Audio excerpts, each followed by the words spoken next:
Yeah, moving on, we've got The Sun now, warning of an apparent downside to importing hundreds of thousands of fighting-age men from the Muslim world to Europe. Literally nobody could have seen this coming, Cressida. Fears a vast Hamas terror cell network will be activated over Christmas in UK and Europe as Israel issues urgent warning.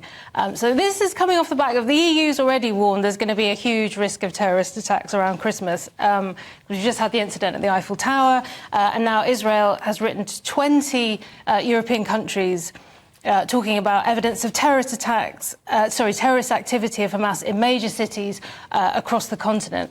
And one of the examples in here is the guy who's living in North London in a council house and has been since the 90s, which we did a few weeks ago. Not good, guys, not a good look to have him there. So a lot of the funding... I think we could probably put a stop to a lot of terrorist networks if we just stop providing council housing to anybody who has links to Hamas or anything like that. I know it's going to, and also it's going to free up half of the council housing stock in London. It's going to be amazing.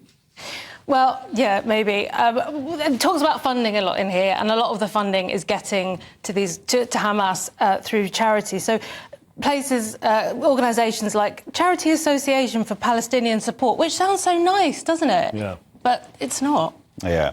There are two bits in the article. I know it's horrible, and this is not one to make light about, but this is what I do.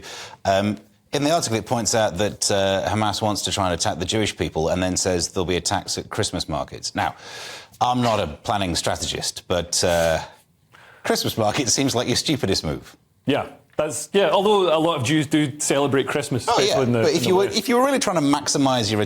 Just, you Google it. Don't give them ideas, Steve. Don't give them ideas. Yeah. It's not what we're going to do. Have you both been surprised by the vociferous support for Hamas from certain parts of the sort of left-wing woke community? It's not a community, but these crazy progressives with blue hair.